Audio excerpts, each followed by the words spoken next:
Hi, welcome to the Real Estate Roundtable, where we discuss all topics real estate.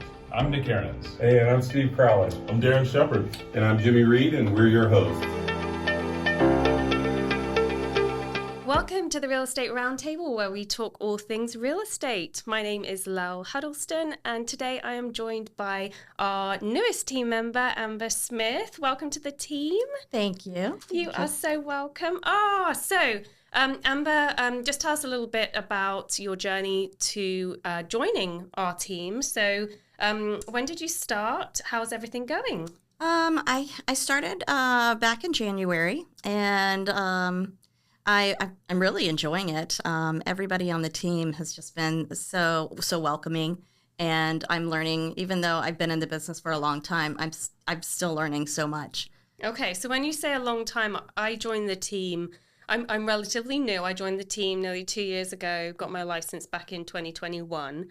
How long have you been in real estate, and when did you get your license, and what's your journey been like over the last few years? Well, I'm originally licensed actually in 2000. Okay. But got my license in Florida. So I'm born and raised in Florida. Did real estate for probably 20 years or so over there. And just recently, I guess last year, got my license here in California. Wow. Okay, so 20 years licensed, working in Florida. Mm-hmm. Obviously, when you change state, you have to redo your license. Mm-hmm. You have to get qualified in the state that you're going to be practicing in. So I'm just curious, what have you noticed different, what are the differences between the Florida process of purchasing and selling homes to the California? Well, we probably here have about quadruple the disclosures than we did in Florida. The paperwork is quite a bit more compared to Florida. Okay, give me an example of something here that you wouldn't have to deal with. Earthquake disclosures. Okay. In Florida, we have hurricane ones, so I guess that, Okay, yeah, so hurricane disclosures, how does that work? Obviously, we have our natural hazard disclosures here, Yes. and we have our flood, earthquake. Mm-hmm. You pull up a map and you see where your home is located in proximity to those hazards. So hurricanes, talk me through that. It's really tough because you just never know what they're going to do. So it's really important in Florida to make sure you have good flood insurance and in hurricane as well. But even if you're not in a flood zone, depending on the hurricane, as we just saw with the last one, your house can still flood. Yeah, absolutely. So whereabouts in Florida did you reside? Well, I was born and raised in Orlando, and then we ended up moving to the East Coast, like the Cocoa Beach area. Okay, I have not been there. I have been to Orlando and to Miami, so super humid, hot. Yes, I do not miss that at all. Oh, yeah. So I know when I emigrated from London, England, to California, I mean, everyone always asks, what instigated, you up in relocating so far away from family and friends? And my go-to answer is always the weather. Okay, I absolutely love the consistency with our weather. We don't really have an issue with, mosquitoes. I'm very susceptible to mosquitoes. Yes. My hair's a lot easier to maintain. Same here. With lack of humidity. So, what was one of the biggest instigators, or two or three instigators, which led you to come to Orange County? Honestly, I think my husband and I were just ready for a change. My youngest daughter, she was really big into surfing. Not a lot of waves in Florida. No. So we actually did about a year hiatus and moved to Costa Rica. And wow. Yeah, I had a transaction coordinating company, a real estate one, and I could do it all online. So that's kind of how we provided for ourselves while we did that. And then when we decided to move back to the States, the kids did not want to go back to Florida. So we ended up in California. So did you have relatives or family nearby? No, it's just us four here. I remember, when I was moving here, I literally opened up a map and just, planted my finger on the map and just said, this is where I'm moving to. And it was Irvine. So I moved to, a very a wonderful area of Orange County. Not very hilly, so a lot of I used to run a lot, so it was great for just road running. But there are obviously lots of lovely hikes and trails nearby. I've since moved down further south, down towards San Clemente.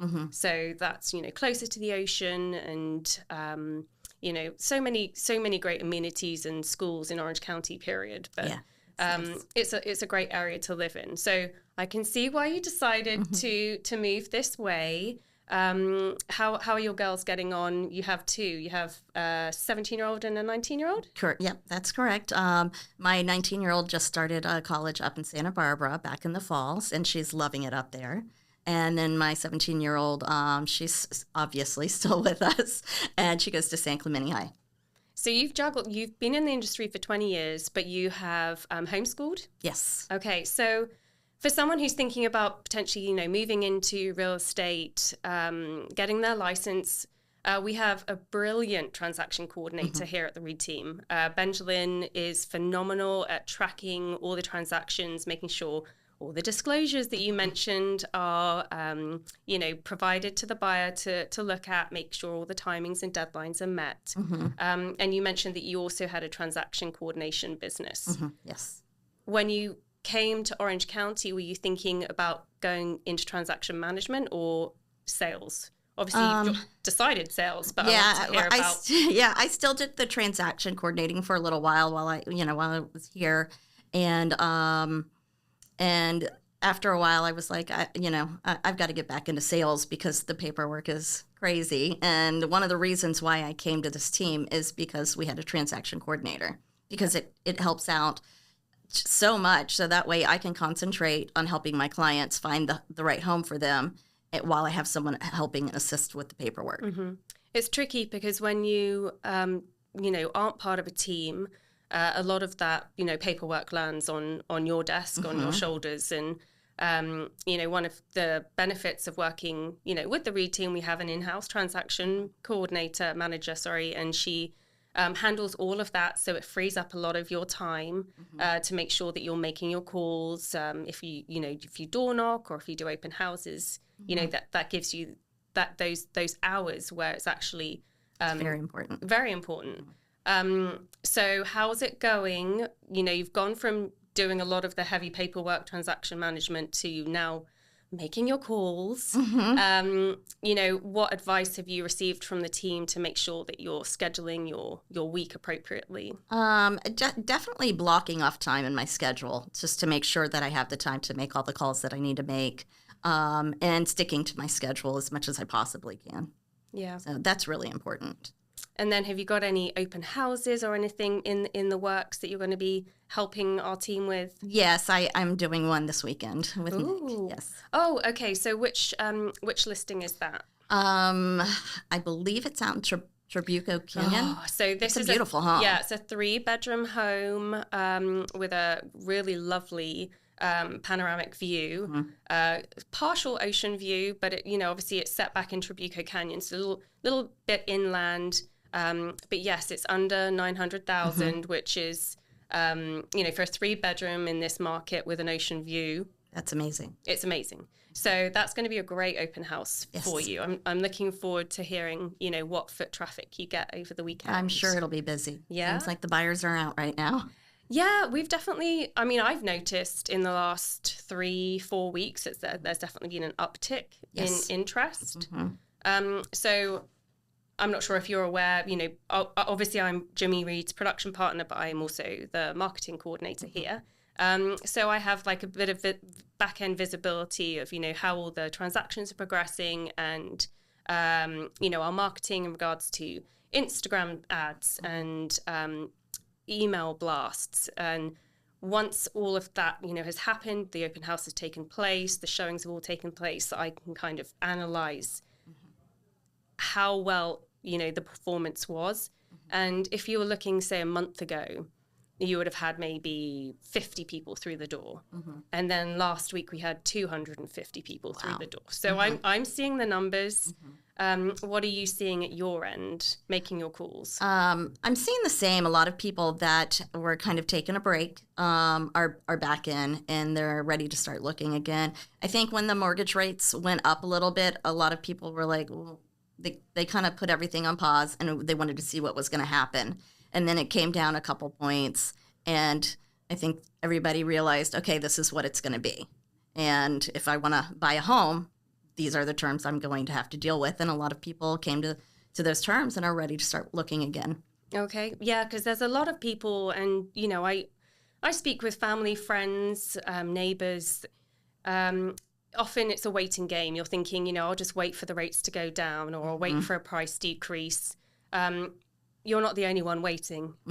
Okay. Yes. So for those who are on the fence, what's your advice? I definitely get out there because, like I said, there's, we're seeing multiple offers again. So I definitely start looking, because you might not get that first home that you like. And that way, we can continue, because there's not a lot of homes on the market. And it takes a little time to find that right home. So I'd start looking now, and just keep doing what, and pray. Yeah. Okay. Well, so 20 years in the industry, how many clients would you say that you have, assisted purchase or sell their homes? Oh, it's probably over 400. My gosh. Yeah. Yes. Yes. Yeah. Yeah. So Excellent. I was in the big boom back in 2005, 2006, and was closing like 8 to 10 deals a month. And that's when I figured out what a transaction coordinator was, and got one, because it was too much. And then, I made it through short sales and foreclosures, and then back up in a regular market. So I've been there, and I pretty much sold everything that you could imagine. I've even sold like an igloo-shaped home. What? Yeah. It was an odd one. It was hard to get it appraised, but we did. So we have a Friday team call every Friday morning with Mr. Jimmy Reed and our senior sales partners. The whole team congregate either via Zoom or in person. We had a great turnout this morning with our team, and it's always really nice to have those moments to catch up. And really, get a clear picture as to what everyone's seeing as a whole.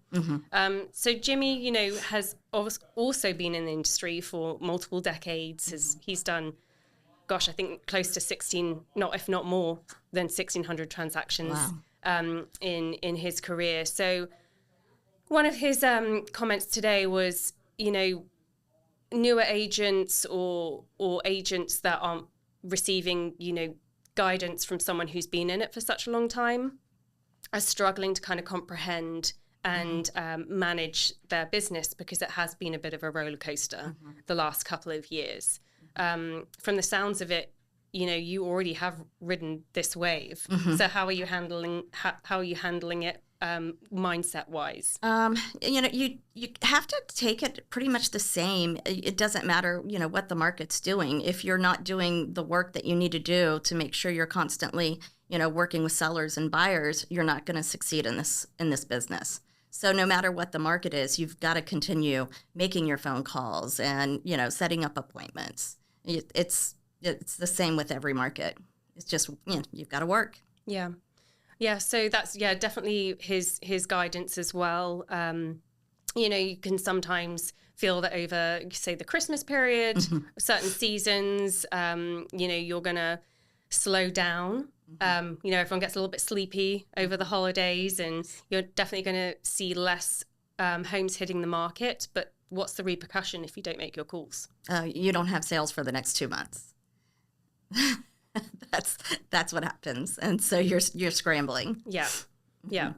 Okay, so any other tidbits of little nuggets that you've felt over the last month or so since joining the team that you want to share? I really enjoy working here. Everybody's just so friendly and welcoming. Within my first week, I said to my husband, I feel like I found my home. Like, I really enjoy everybody, and everybody gets along. So I think I'm going to be a long hauler here. Oh, that makes me so happy. Oh, thank you. Well, I mean, just thinking about, your next steps, you're going to be obviously doing the open house this weekend. What else do you think you'll be doing? You're making calls, open houses. Any other plans and goals for this year? Well, yeah, I've got several buyers that I'm working with already.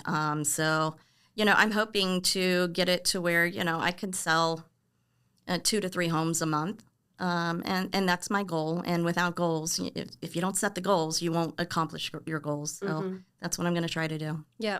So for all of our sellers out there, what kind of materials are you aware of that our team are providing so that they can, see exactly what's happening, with our most recent sales? So all of the marketing stuff that you're putting out there, and it shows our sellers. We can go to our sellers and say, okay, this is how many people viewed your home on Zillow. This is how many people walked through your door for the open house. And it's really good to show people and potential clients what we're doing, what we've done in the past, and what works and what helps them get their house sold.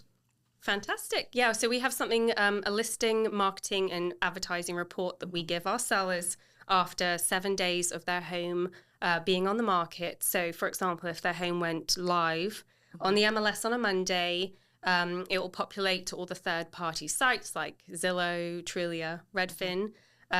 We have access all the insight data for how many people have clicked on your home on Zillow, how many have clicked on Trulia, how many people have watched your videos, how many people have shared it, saved it, liked it, commented on it. That all happens. It's all happening. It's whether you feed back that information to the seller. So yes, it looks fantastic if you've had over 1,500 views on Zillow. And it's great if, lots of people liked it. But the next step, the ultimate goal is how many people came and how many offers did you receive? Correct. Yeah. So, after 7 days, we pull all that data, present it in a really nice presentation format. And, that gives the sales partner an opportunity to sit down with their client and, just review all of that information. It definitely adds value to show, not all the agents are providing all of these different platforms and assets, but they're also not, pulling all the information after the 7 days to show, in comparison to another home that's listed down the street, this is how well your home is performing. And these are all the people that it has reached. We market from, the location of the property, the subject property to 25 miles, or if not, just the local market. Some of our buyers are wanting to move down from San Francisco or from Palm Desert or so from the Bay Area, and we definitely want to tap into those different regions as well. Spread the good word. Yes. Yeah. Okay, well, Amber, I am really thrilled that you have joined our team. I'm super excited to get you back on the podcast maybe in 6 months or so, once you've really kind of warmed up your seat and you're, making all your calls and doing all the fabulous things that you are doing, and then just get a little update from you, if that's okay. Yeah, that sounds great. Well, send my love to your girls. I'm really happy that they're settling into their new home here in Orange County. And any fun plans for the weekend? An open house. Oh yeah. Yeah, I've got that. And who knows what we'll do on Saturday. Hopefully the weather will be decent and we could just get out of the house. It's a little bit of British weather at the moment, a lot of rain. Oh, well, Amber, have a great rest of your week, and I look forward to speaking to you soon. Thank you ever so much for joining us on the Real Estate Roundtable. Please make sure that you check in on us regularly with any of your questions here for homes in Orange County. All right, speak with you soon. Bye. Hey, thanks again for listening to the Real Estate Roundtable. If you'd like to connect with any of the sales partners here on the REIT team, our information is below and we'd love to chat with you.